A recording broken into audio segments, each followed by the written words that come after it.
नमस्कार दोस्तों, मैं निखिल आप लोग का स्वागत करता हूँ आईएएस मोटिवेशन में। तो आज हम जैसा कि मैंने बताया था एनसीईआरटी का फर्स्ट चैप्टर करेंगे 6 क्लास का। तो अध्याय 1 में चैप्टर का नाम है क्या, कब, कहाँ और कैसे। तो इस चैप्टर में रशीदा एक सवाल करती है। रशीदा बैठी अखबार पढ़ रही थी। अचानक उसकी निगाह एक सुर्खी पर पड़ी। 100 साल पहले। सुर्खी क्या थी? 100 साल पहले। सुर्खी थी 100 साल पहले। वह सोचने लगी कि यह कोई कैसे जान सकता है कि इतने वर्षों पहले क्या हुआ था। उसका क्या था, वह सोच रही थी कि ये कैसे जान सकता है कि इतने वर्षों पहले क्या हो सकता था, क्या हुआ था, ये सब चीजें। तो जैसे कि उसने अभी देखो कैसे पता लगाएं। क्वेश्चन अपना ये है कि कैसे पता लगाएं। यह जानने के लिए कल क्या हुआ था तुम रेडियो सुन सकते हो, टेलीविजन देख सकते हो या फिर अखबार पढ़ सकते हो। साथ ही यह जानने के लिए कि पिछले साल क्या हुआ था तुम किसी ऐसे व्यक्ति से बात कर सकते हो जिसे उस समय की स्मृति हो। लेकिन बहुत पहले क्या हुआ था वह यह कैसे जान सकते हो। मतलब हम जैसे कि जानते कि हमारे जो दादा दादी या कोई हमसे बूढ़े पुराने थे, हम तो उनसे पूछ सकते थे कि पहले क्या हुआ था क्या नहीं हुआ था, लेकिन उनसे भी पहले क्या हुआ था ये कैसे पता कर सकते हैं। ये उसका क्वेश्चन था।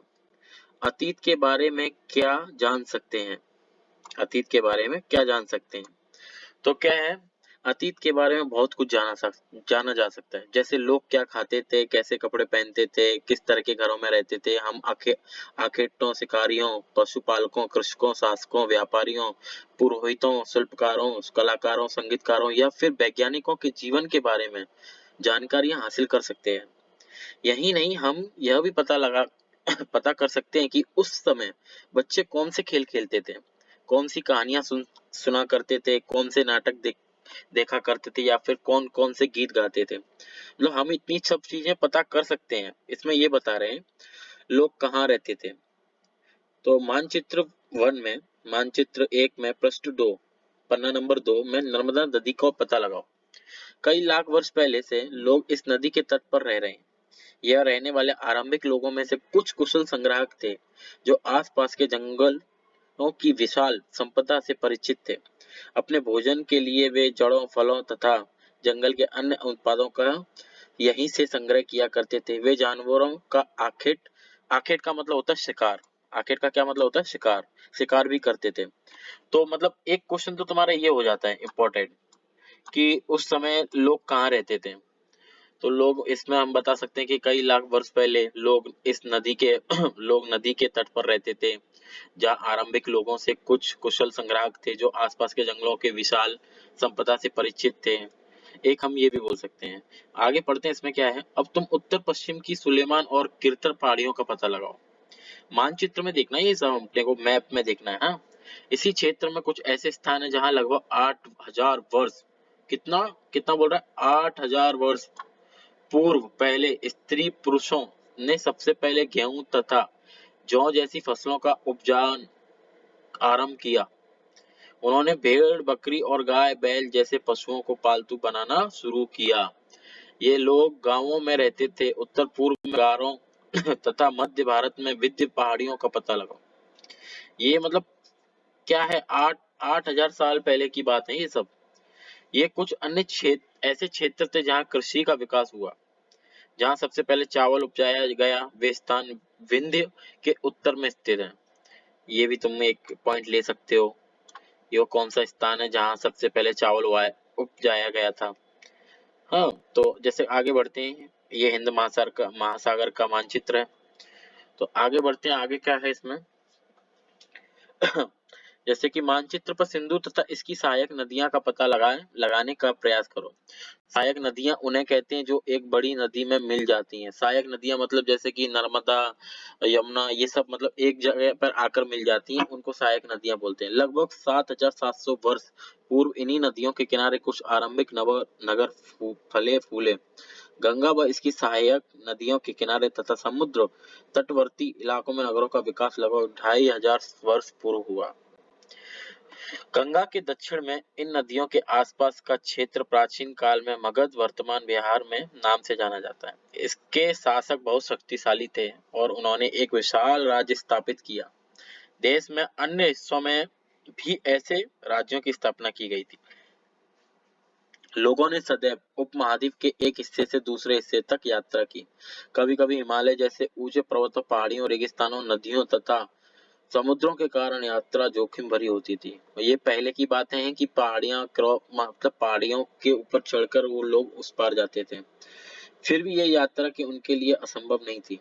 अंत कभी लोग काम की तलाश में, तो कभी प्राकृतिक आपदाओं के कारण। प्राकृतिक आपदाओं का मतलब होता है कभी भूकंप आना, बाढ़ आना, ज्वालामुखी आना, ये सब मतलब प्राकृतिक आपदाएं होती हैं। एक स्थान से दूसरे स्थान जाया करते थे। कभी कभी सेनाएं दूसरे क्षेत्र पर विजय हासिल करने के लिए जाती थी। पहले क्या था, जो युद्ध हुआ करता था वो एक दूसरे से दूसरे क्षेत्र पर अपना कब्जा करती थी। ऐसा हुआ करता था पहले। स्थान जाया जाते थे। धार्मिक ग्रुप लोगों को शिक्षा और सलाह देते हुए एक गांव से दूसरे गांव तथा एक कस्बे से दूसरे कस्बे जाया करते थे। कुछ लोग नए और रोचक स्थानों को खोजने की चाह में उत्सुक भी यात्रा किया करते थे। इन सभी यात्राओं से लोगों को एक दूसरे के विचारों को जानने का अवसर मिला। तो तुम इतना भी मतलब इसको एक तरह से बोलते हैं ना, ये सब पूरा पार्ट जो है, इसको तुम एक तरह से अच्छे से एक रिवाइज कर सकते हो कि ये सब मतलब पहले के बारे में बताया गया है कि लोग कैसे कहाँ क्या करते थे। इसमें एक तरह से ये दर्शाया गया किया। कई सौ वर्षों से लोग पत्थर को तराशने, संगीत रचने और यहाँ तक कि भोजन बनाने के नए तरीकों के बारे में एक दूसरे के विचारों को अपनाते रहे हैं। देश के नाम। अपने देश के लिए हम इंडिया तथा भारत जैसे नामों का प्रयोग करते हैं। इंडिया शब्द इंडस इंडस से निकलता है। ये थोड़ा ध्यान रखना है, इंडिया का शब्द कहाँ से निकलता है? इंडस से निकलता है। कहाँ से? इंडस से। जिस संस्कृत में सिंधु कहा जाता है। अपने एटलस में ईरान और यूनान का पता लगा।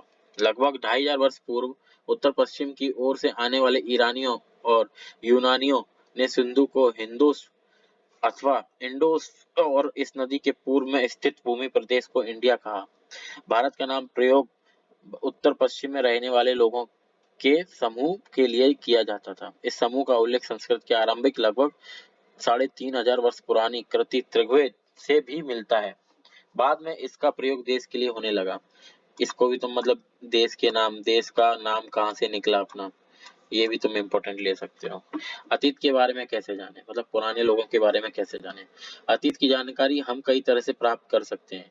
इनमें से एक तरीका अतीत में लिखी गई पुस्तकों को ढूंढना और पढ़ना। ये पुस्तकें हाथ से लिखी होने के कारण पांडुलिपि कही जाती हैं। अंग्रेजी में पांडुलिपि के लिए प्रयुक्त होने वाला मैन्युस्क्रिप्ट शब्द लैटिन शब्द मैनु, जिसका अर्थ हाथ है, से निकला है। ये पांडुलिपियां प्राय ताड़पत्रों अथवा हिमालय क्षेत्र में उगने वाले भूर्ज नामक पेड़ की छाल से विशेष तरीके से तैयार भोजपत्र पर लिखी मिलती हैं। भोजपत्र मतलब समझ रहे हो, जब हम दावत में जाते हैं तो हमें वो पत्तल देते हैं, पेड़ के जो पत्तों की पत्तल बनती है ना, भोजपत्र उसको बोल रहे हैं ये लोग। हाँ, तो इतने वर्ष में इन पांडुलिपियों की को कीड़ों ने खा लिया तथा कुछ नष्ट कर दी गई। फिर भी ऐसी कई पांडुलिपियां आज भी उपलब्ध हैं। प्राय पांडुलिपियां मंदिरों और विवाहों में प्राप्त होती हैं। इन पुस्तकों में धार्मिक मान्यताओं व व्यवहारों, राजाओं के जीवन, औषधियों तथा विज्ञान आदि सभी प्रकार के विषयों की चर्चा मिलती है। इनके अतिरिक्त हमारे यहाँ महाकाव्य, कविताएं तथा नाटक भी हैं। इनमें से कई संस्कृत में लिखे हुए मिलते हैं, जबकि अन्य प्राकृतिक और तमिल में है। प्राकृत भाषा का प्रयोग हम लोग करते हैं। हम अभिलेखों का अध्ययन कर सकते हैं। ऐसे लेख पत्थर अथवा धातु जैसे अपेक्षाकृत कठोर सतहों पर उत्कीर्ण किए गए मिलते हैं। कभी कभी शासकों अथवा अन्य लोग अपने आदेशों का इस तरह उत्कीर्ण करवाते थे ताकि लोग उन्हें देख सकें, पढ़ सकें तथा उनका पालन कर सकें। अन्य प्रकार के अभिलेख भी मिलते हैं जिनमें राजाओं तथा रानियों सहित अन्य स्त्री पुरुषों ने भी अपने कार्यों के विवरण उत्कीर्ण करवाए हैं। उदाहरण के लिए शासक लड़ाइयों में अर्जित विजयों का लेखा जोखा रखा करते थे। क्या तुम बता सकते हो कठोर सतह पर लेख लिखवाने के क्या लाभ थे? ऐसा करवाने में क्या क्या कठिनाई आती थी? मतलब जो पत्थरों पर लिखावट होती थी तो उनका मतलब क्या एडवांटेज क्या होता था, और ऐसे लिखने में क्या उनको परेशानियां आती थी, प्रॉब्लम आती थी। इसके अतिरिक्त अन्य कई वस्तुएं अतीत में बनी हैं और प्रयोग में लाई जाती थी। ऐसी वस्तुओं का अध्ययन करने वाला व्यक्ति पुरातत्वविद कहलाता है। पुरातत्वविद पत्थर और ईंट से बनी इमारतों के अवशेषों, चित्रों तथा मूर्तियों का अध्ययन करते हैं। वे औजारों, हथियारों, बर्तनों, आभूषणों तथा सिक्कों की प्राप्ति के लिए छानबीन तथा खुदाई भी करते हैं। इनमें से कुछ वस्तुएं पत्थर, पक्की मिट्टी तथा कुछ धातु की बनी हो सकती हैं। ऐसे तत्व कठोर तथा जल्दी नष्ट न होने वाले होते हैं। पुरातत्वविद जानवरों, चिड़ियों तथा मछलियों की हड्डियां भी ढूंढते हैं। इससे उन्हें यह जानने में मदद मिलती है कि अतीत में लोग क्या खाते थे। वनस्पतियों के अवशेष बहुत मुश्किल से बच पाते हैं। यदि अन्न के दाने अथवा लकड़ी के टुकड़े जल जाते हैं तो वे जले हुए रूप में बचे रहते हैं। मतलब बता रहे हैं कि मतलब पहले के बारे में कैसे जान सकते हैं हम, उनकी जो लिखावट थी उसको पढ़ सकते हैं, और जो वो जो अपना जो लेखा जोखा रखते थे। आजकल तो इंटरनेट का जमाना है। वो जो पहले का जो लेखा जोखा रखते थे वो लोग किस पर रखते थे, जो हम लोग पत्तल पत्तल पर खाना खाते हैं ना, वो उस पर लिख कर रखते थे। लेकिन क्या है, इतने वर्ष हो जाने के कारण वो गल गए, किसी को चींटी ने खा लिया, किसी को मिट्टी में धंस गए, किसी को नष्ट कर दिया गया। इन सब के बारे में बताया गया। ठीक है। पांडुलिपियों, अभिलेखों तथा पुरातत्व से ज्ञात जानकारियों के लिए इतिहासकार प्राय स्रोत शब्द का प्रयोग करते हैं। इतिहासकार उन्हें कहते हैं जो अतीत का अध्ययन करते हैं। स्रोत के प्राप्त होते ही अतीत के बारे में पढ़ना बहुत रोचक हो जाता है, क्योंकि इन स्रोतों की सहायता से हम धीरे धीरे अतीत का पुनर्निर्माण करते जाते हैं। अंत इतिहासकार तथा पुरातत्वविद उन जासूसों की तरह है जो इन सभी स्रोतों का प्रयोग सुराग के रूप में अतीत को जानने के प्रयास में करते हैं। अतीत एक या अनेक। अब इनका क्वेश्चन क्या है, अतीत एक है या अनेक है? मतलब पहले के लोग एक ही थे या बहुत थे? क्या तुमने इस पुस्तक के शीर्षक हमारे अतीत पर ध्यान दिया है? यहाँ अतीत शब्द का प्रयोग बहुवचन के रूप में किया गया है। बहुवचन मतलब बहुत। ऐसा इस तथ्य की ओर ध्यान दिलाने के लिए किया गया है कि अलग अलग समूह के लोगों के लिए इस अतीत के अलग अलग मायने थे। उदाहरण के लिए पशुपालकों अथवा कृषकों का जीवन राजाओं तथा रानियों के जीवन से तथा व्यापारियों का जीवन शिल्पकारों के जीवन से बहुत भिन्न था, मतलब अलग था। जैसा कि हम आज भी देखते हैं, उस समय भी देश के अलग अलग हिस्सों में लोग अलग अलग व्यवहारों और रीति रिवाजों का पालन करते थे। मतलब पहले के जमानों में भी रीति रिवाज मतलब हर चीज थी जो आज है। उदाहरण के लिए आज अंडमान द्वीप के अधिकांश लोग अपना भोजन मछलियां पकड़कर, शिकार करके तथा फल फूल के संग्रह द्वारा प्राप्त करते हैं। इसके विपरीत शहरों में रहने वाले लोग खाद्य आपूर्ति के लिए अन्य व्यक्तियों पर निर्भर करते हैं। इस तरह के भेद अतीत में भी विद्वान थे। इसके अतिरिक्त एक अन्य तरह का भेद है। उस समय शासक अपनी विजयों का लेखा जोखा रखते थे। यही कारण है कि हम उन शासकों तथा उनके द्वारा लड़ी जाने वाली लड़ाइयों के बारे में काफी कुछ जानते हैं, जबकि शिकारी, मछुआरे, संग्राहक, कृषक अथवा पशुपालक जैसे आम आदमी प्राय अपने कार्यों का लेखा जोखा नहीं रखते थे। मतलब जो राजा लोग थे, जो पहले जो वो अपना युद्ध लड़ते थे, तो युद्ध में क्या हुआ, किसको कितनी हानि हुई, कौन किसकी प्रजा से कितना, मतलब कितने लोगों की मृत्यु हुई, ये सब लोग लेखा जोखा रखते थे। लेकिन जो लोग शिकारी थे, मछुआरे थे, जो धंधा करते थे, वो लोग लेखा जोखा नहीं रखते थे, इसलिए उनके बारे में ज्यादा पता नहीं चलता है। हम लोग को सिर्फ राजाओं के बारे में ज्यादा पता चलता है, क्योंकि वो सब रिकॉर्ड रखते थे। पुरातत्व की सहायता से हमें उनके जीवन को जानने में मदद मिलती है। हालांकि अभी भी इसके बारे में बहुत कुछ जानना बाकी है, शेष मतलब बाकी है। तिथियों का मतलब तारीख। अगर कोई तुमसे विधि के विषय में पूछे तो तुम शायद उस दिन की तारीख, महावर्ष जैसे कि 2000 इसी तरह का कोई और वर्ष बताओगी। इस वर्ष की गणना ईसाई धर्म, मैंने एक बार पूछा था कि वर्ष की गणना किसने की थी, तो ईसाई धर्म प्रवर्तक ईसा मसीह के जन्म की तिथि से की जाती है। 2000 वर्ष कहने का तात्पर्य ईसा मसीह के जन्म 2000 वर्ष के बाद से है। ये याद रखना कि तारीख की शुरुआत कहाँ से हुई थी। ईसा मसीह के जन्म के पूर्व सभी तिथियां ईसा से पहले के रूप में जानी जाती हैं। इस पुस्तक में हम 2000 को अपना आरंभिक बिंदु मानते हुए वर्तमान में पूर्व तिथियों का उल्लेख करेंगे।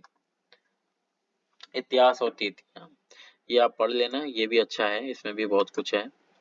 हाँ, अनियंत्रण, इसमें क्या है, जैसा अनियंत्रित। जैसा कि हमने पहले पढ़ा, अभिलेख कठोर तथा सतह पर उत्कीर्ण करवाए जाते हैं। इनमें से कई अभिलेख कई 100 वर्ष पूर्व लिखे थे। सभी अभिलेखों में लिपियों और भाषाओं का प्रयोग हुआ है। समय के साथ साथ अभिलेखों में प्रयुक्त भाषाओं तथा लिपियों में बहुत बदलाव आ चुका है। विद्वान यह कैसे जान पाते हैं कि क्या लिखा था? इसका पता अज्ञात लिपि का अर्थ निकालने की एक प्रक्रिया द्वारा लगाया जा सकता है। इस प्रकार से अज्ञात लिपि को जानने की एक प्रसिद्ध कहानी उत्तरी अफ्रीकी देश मिस्र से मिलती है। लगभग 5000 वर्ष पूर्व यहाँ राजा रानी रहते थे। मतलब देखो, ये जो है ना, ये सब चीजें पुराने जमाने के सिंबल है। सिंबल मतलब निशानी है। मतलब इसको अगर उनको पढ़ना होता तो ये जो बना हुआ है इसको वो पी करके पढ़ते थे। ये जो बना हुआ है इसको टी पर, मतलब साइन है उनके, जो उन लोग को ही पता है। लेकिन कुछ लोगों को अभी जैसे साइंस हमारे जो विज्ञान ने हमारी खोज की है, तो उन लोगों ने पता लगाया कि कौन उनके जो संकेत होते थे वो चित्र के माध्यम से संकेत देते थे। उनकी जो लिखावट होती थी चित्र के माध्यम से लिखावट होती थी। हाँ, तो देखा है इसमें एक, मतलब ये भी पढ़ लेते हैं जैसा कि हम देख रहे हैं अन्यंत्र में। जैसे कि मिस्र के उत्तरी पर तट रोसेटा नाम का एक कस्बा है। यहाँ से एक ऐसा उत्कीर्ण पत्थर मिला है जिस पर एक ही लेख 3 भिन्न-भिन्न भाषाओं तथा लिपियों में है। कुछ विद्वान यूनानी भाषा पढ़ सकते हैं। इन्होंने बताया कि यहाँ राजाओं तथा रानियों के नाम एक छोटे से फ्रेम में दिखाए दिखाए गए हैं। इसे कारतूस कहा जाता है। इसके बाद विद्वानों मतलब ये क्या चीज है, ये मतलब बताया जा रहा है। मिस्र में उत्तरी तट पर रोसेटा नाम का एक कस्बा है। वहां पर राजा और रानी के मतलब कुछ चीजें हैं जो उनको मिली हैं। तो ये सब चीजें मतलब देखो, मैंने जैसे कि जिनको हाईलाइट किया है, तुम क्या क्या पढ़ सकते हो मैं बताता हूँ। जो मैंने हाईलाइट किया उनको तो थोड़ा देख लेना आप, मतलब दिमाग में रखना, अच्छा रहेगा तुम्हारे लिए भी मेरे लिए भी। जैसे कि इसमें देखो, कैसे पता लगाएं का मतलब क्या है कि पहले क्या हुआ था क्या नहीं था, पहले की लाइफ कैसी थी, पहले मतलब खेती बाड़ी कैसे होती थी, ये सब चीजें पता कैसे लगता था।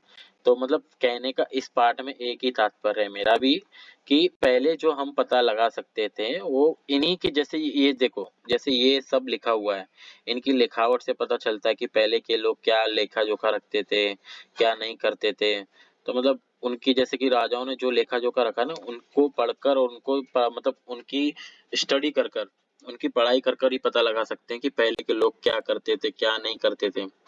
तो मतलब इस पार्ट में ज्यादातर एक ही चीज पूछी गई है कि पहले के लोग क्या और कब कैसे क्या करते थे, वो चीज अपने को पता करना है। अब देखो, अब इसमें ना अपने आप लोग को क्या करना है, निम्नलिखित का सुमेल करो। नर्मदा घाटी, घाटी, मगध, गुरो, ये मेजदा कॉलम है, इसको मेजदा कॉलम कहते हैं, जिसको मेजदा पैर भी कहते हैं। ठीक है, ये करना आप, ये सब मुझे कमेंट में चाहिए आप लोग से। और एक ये भी देख लेना, पांडुलिपि तथा अभिलेखों में एक प्रमुख अंतर बताओ। ये सब आंसर मेरे को, ये सब सबसे एक एक आंसर चाहिए मेरे को, वो भी कमेंट में चाहिए। और जिसको कोई भी डाउट होगा इस चैप्टर के रिलेटेड, वो मुझे कमेंट करें, और अपने अपने कमेंट में मेरे से क्वेश्चन भी कर सकता है, मैं उनका रिप्लाई जरूर दूंगा। और जिन लोगों को मेरी वीडियो पसंद आई हो वो मेरे यूट्यूब चैनल को सब्सक्राइब करें और लाइक करें, अपने दोस्तों में भी शेयर करें। और जिस किसी को कुछ डाउट होगा या कुछ एक्स्ट्रा बताना चाहेगा तो मेरे को बताएं। और मेरे इंस्टाग्राम चैनल को सब फॉलो करें।